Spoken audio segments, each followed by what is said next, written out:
Assalamualaikum warahmatullahi wabarakatuh. Nama saya Fatur Hengaryansyah, NRP 3120510822. Video ini kita akan mengerjakan soal latihan pada bab handling request. Soalnya yaitu satu, buat tabel statistik di database yang memiliki kolom seperti pada gambar di samping. Oke. Kemudian buat model di aplikasi Anda untuk tabel statistik tersebut. Oke, langsung saja kita buka XAMPP-nya, kita start dulu service-nya untuk web server dan juga database MySQL-nya.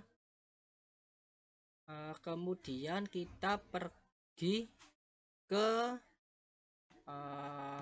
phpMyAdmin. Kita buat tabel statistik pada database MyMart.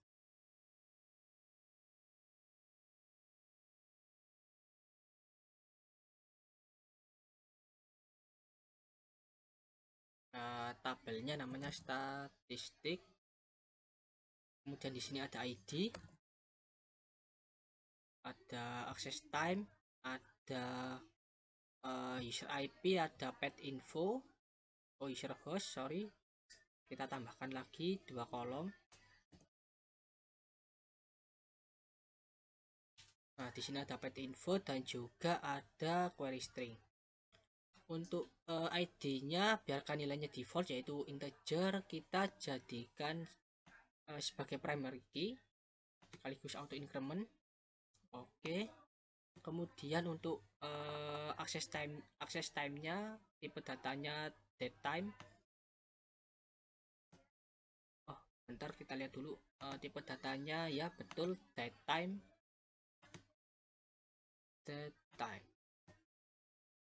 Oke, untuk defaultnya kita kasih yang current timestamp.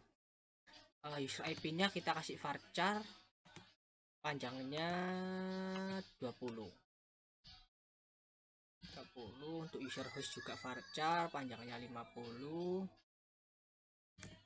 Untuk pet info varchar juga, tipe datanya 50, panjangnya query string varchar juga, kita lihat berapa panjangnya, 50. Oke, sudah. Kita save. Nah, di sini sudah ada tabel statistik. Ini adalah strukturnya. Kemudian kita buat modelnya untuk tabel statistik. Kita pakai GI untuk buat modelnya. Oke, tabel name-nya kita pilih statistik. Model class name-nya akan otomatis terisi.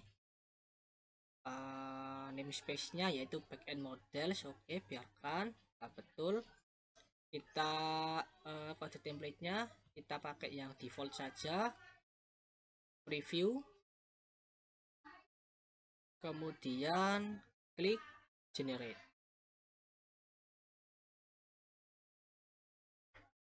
Oke, sekarang kita lihat apakah sudah berhasil tergenerate pada folder backend, kemudian models, backend models. Nah, di sini ada file statistik.php. Oke, seperti itu. Close dulu yang lainnya. Oke, selanjutnya adalah tambahkan proses untuk mencatat informasi waktu akses, IP pengguna, nama komputer pengguna, kemudian pet info dan query string dari request yang dilakukan oleh pengguna pada root, item index, dan item view dari aplikasi Anda. Jadi ketika pengguna itu mengakses root, item index, dan item view itu, informasi-informasi seperti waktu akses, IP pengguna, dan lain-lain itu akan tercatat dan dimasukkan pada tabel statistik yang sebelumnya sudah kita buat. Oke, langsung saja kita lihat controllernya. Untuk yang item controller ini, Jadi ketika user itu mengakses controller item, kemudian action index dan juga view, jadi otomatis kode yang dijalankan adalah ini yaitu action index dan juga action view. Nah, nantinya kita akan menambahkan baris kode pada kedua action tersebut. Pertama-tama kita panggil dulu, kita memerlukan sebuah model statistik yang sudah kita buat sebelumnya. Path-nya yaitu di backend, kemudian models dan statistik. Nah, untuk mengambil request informasi dari user, jadi kita memerlukan sebuah request. Bisa kita gunakan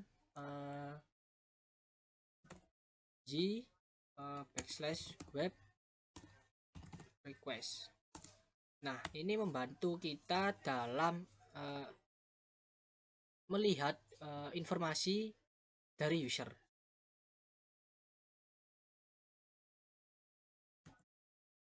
Kemudian kita buat fungsi baru saja untuk memudahkan kita dalam membuat atau memasukkan informasi user yang kita dapat dalam database. Oke, bentar. Oke, seperti ini biar kelihatan. Tipe datanya, fungsinya yaitu public, kemudian function, nama fungsinya adalah misal store data user. Oke,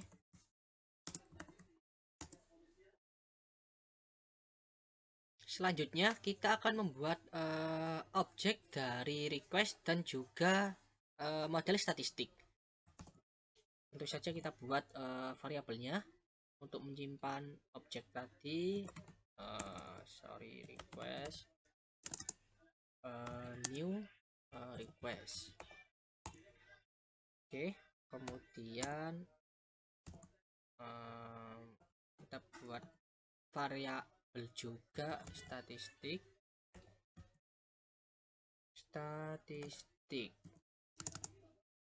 new statistik. Oke, lalu sekarang kita ambil data dari user dan menyimpannya ke database. Kita panggil variabel statistiknya. Oke, kemudian untuk kolomnya yaitu pertama kolom ID, untuk nilainya kita kasih 0 karena defaultnya yaitu auto increment. Kita copy saja.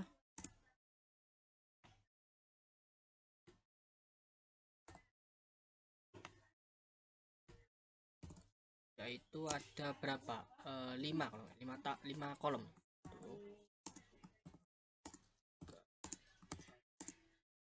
Nah, setelah ID ada juga access time.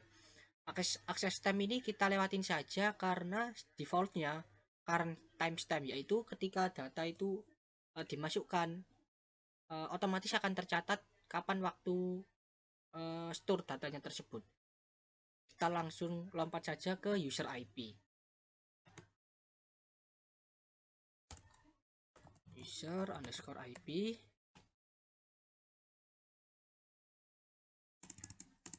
Nah, untuk memasukkan user IP, kita panggil variabel requestnya, kemudian get user IP. Ini setelah user IP ada juga user host path info. Oke, sini ada user host, kemudian di sini ada path info.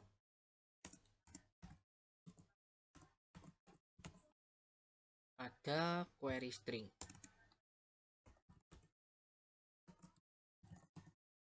Nah, untuk user host, agar kita mendapatkan host info dari user, kita gunakan fungsi get user host. Oke, untuk pet info $request get pet info. Untuk yang query string, request query string get query string, sorry.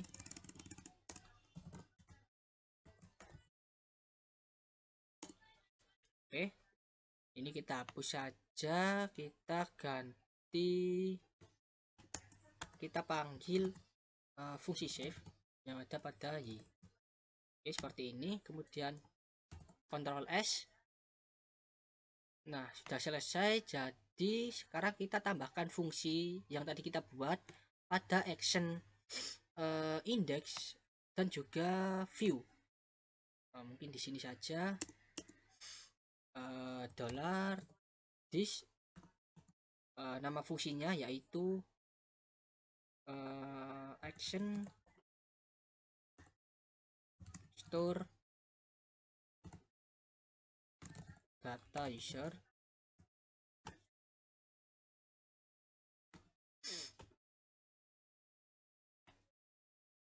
Begitupun juga untuk yang view ini.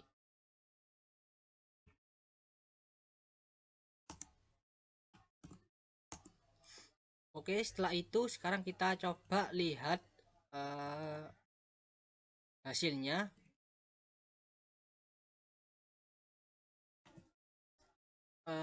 Sebelumnya pada tabel statistik belum ada data yang masuk. Kita refresh, belum ada data yang masuk. Ya betul. Kemudian kita masuk ke web. Nah, belum ada data yang masuk. Kita lihat karena hanya pada routing item index dan juga item view saja informasi dari user kita masukkan ke dalam tabel statistik. Langsung kita coba item index. Oh sorry, ada error. Kali on kenu method action store data user. Oh sorry, di sini ada typo. Kenapa nama fungsinya store data user? Oh maaf, di sini ada typo juga. Store ini harusnya S-nya kecil.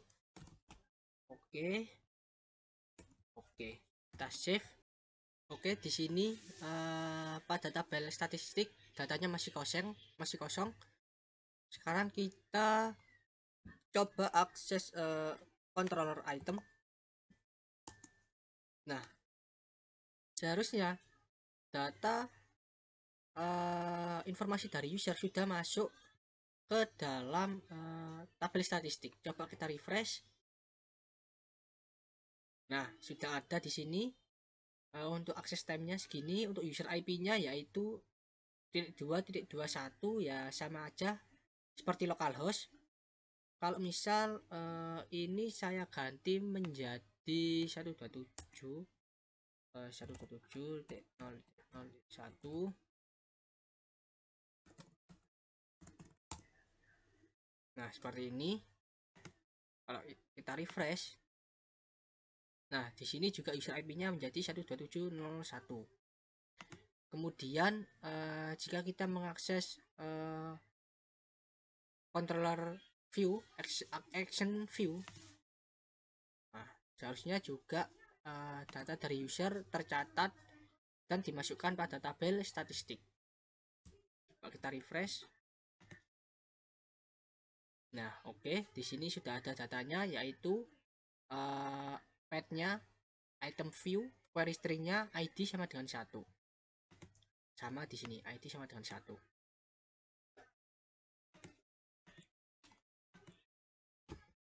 Oke, untuk latihan bagi bab handling request sudah selesai.